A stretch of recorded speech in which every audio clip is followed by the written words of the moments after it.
Welcome back to the Piping Pastor. For what is take 2 of this video.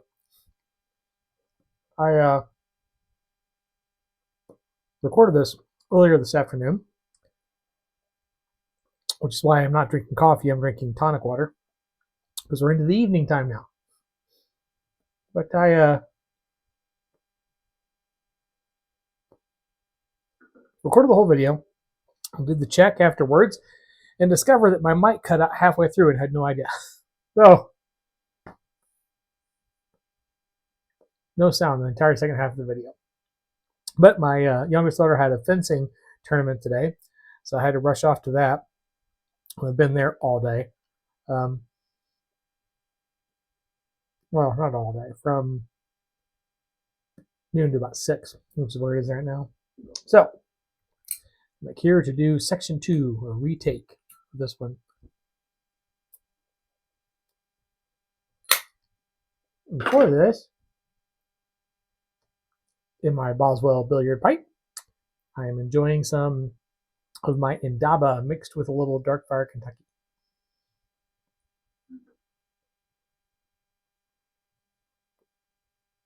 I hope saying I'm enjoying this does not count as glorifying the use.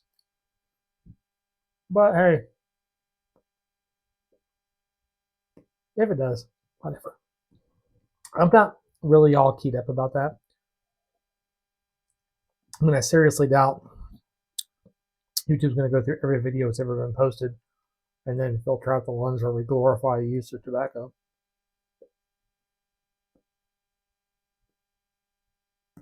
I suppose they could train some AI bot to go through and do all that, but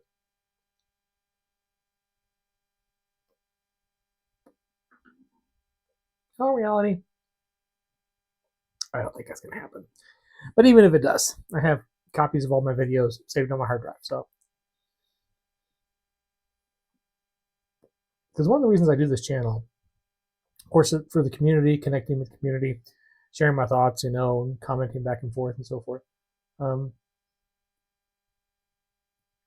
Hopefully, opening people up to the gospel of Christ. But it's also like a video legacy for my children, grandchildren, God willing, great grandchildren. Because several years ago, many years ago, not many, gotta be careful with that. When my wife was younger, in high school, she had a project where she had to interview a grandparent.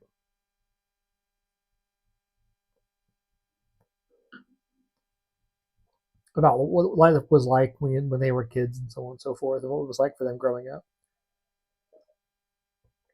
And she recorded this on like an old cassette tape.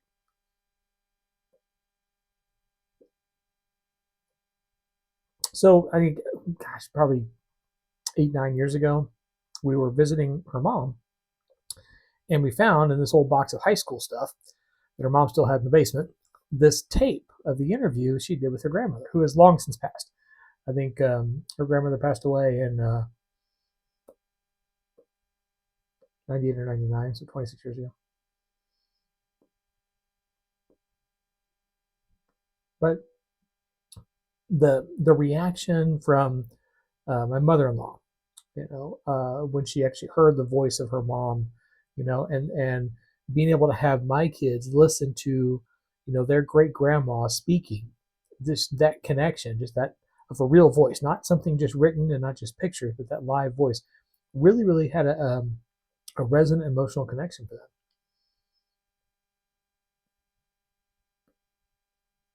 So I thought, how much more so this, right? Video connection. So generations later, they can look back and see, what their great grandfather thought about this, that topic, what have you. I think it's a great way to keep a legacy, and hopefully YouTube allows this legacy to stay. But if not, I have backups.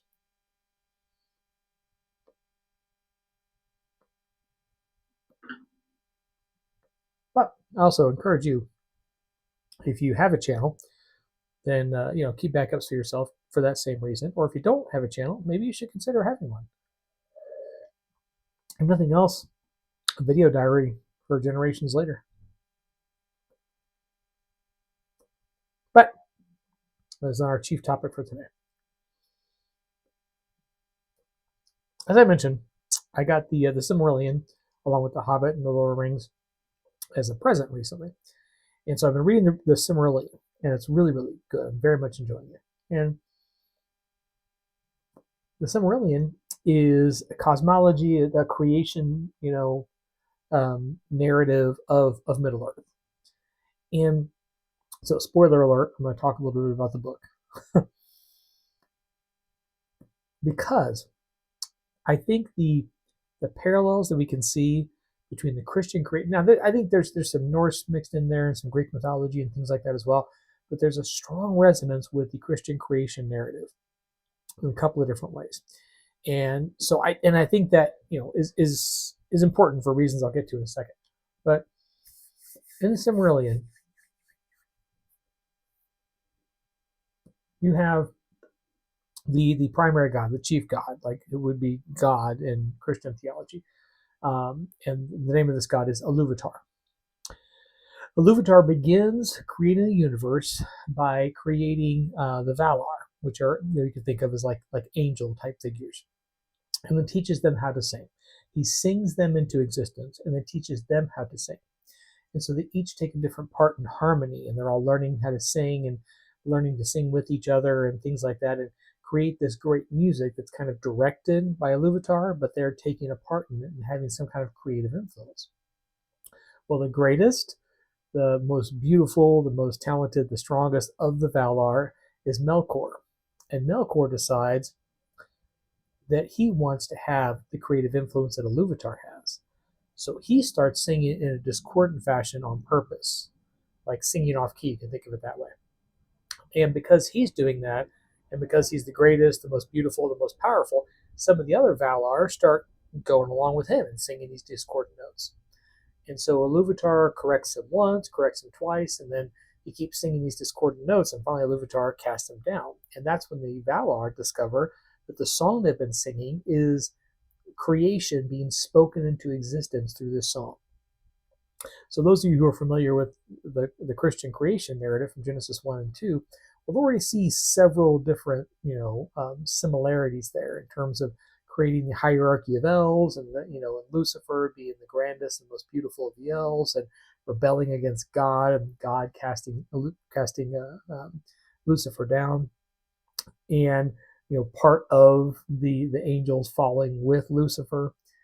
Well, and then it goes even further because Lucifer, or Melkor in the Silmarillion, rebels, and Manwë, who is the strongest of the Valar who has stayed loyal to Iluvatar, along with the other Valar, goes to battle against Melkor, casts him down, and chains him for 1,000 years. So from there. So at the end of 1,000 years, Melkor is released, and then Melkor starts trying to influence the children of Iluvatar. The children of Iluvatar are the elves and humans that are created in this time when the earth is created, or the Middle Earth is created. And so of the children of Iluvatar, the elves, again, the grandest and the most intelligent, the most beautiful, and the most powerful elf is a son of a king. His mother dies, his father remarries, and he gets some half siblings. Well, he desires to be king, and everyone knows that he's the most beautiful, and he's the strongest and the wisest, and so on and so forth. So Melkor starts whispering in his ear, like, hey, you know what? I think your half brothers are maybe trying to usurp your throne. And the Valar, why are you even following the Valar? They're just trying to control you. They don't want you to have the whole of Middle Earth because Iluvatar has more kids coming, and Iluvatar wants you to stay over here, and the Valar just want to keep you as servants. Again, you kind of see the similarity there, right, between what happens with Melkor and not Fingolfin. Name's rather important. It starts with an F, but anyway, it's not Fingolfin. I think it's Fingolfin's son. But so he kind of whispers these things that are kind of like these evil influences, and causes him to rebel, and he rebels against the Valar, and there's a civil war, and so on and so on and so forth, right? So, you can see like all these parallels to the Christian creation narrative, and Adam and Eve in the Garden of Eden, and Satan influencing them, and so on and so forth. So now that in and of itself, you would think, okay, well, you know what, that makes sense because Tolkien was a Christian. He's obviously familiar with Genesis 1 and 2.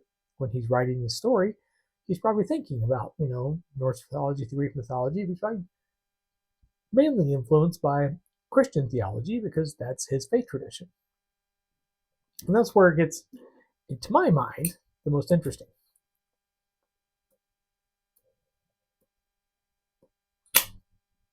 Because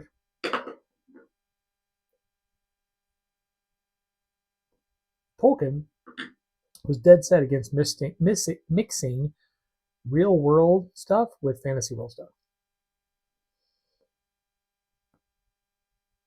Existing facts, existing mythologies, existing theologies in the real world, he did not think should be present in fictional worlds. Not even through analogy. He was dead set against it. In point of fact, it was a bone of contention betwixt him and C.S. Lewis, because C.S. Lewis had Santa Claus in Narnia. Tolkien hated that. It's like he didn't like the idea of these two worlds crossing over. And like I said, not even an analogy. So, how does this end up this way?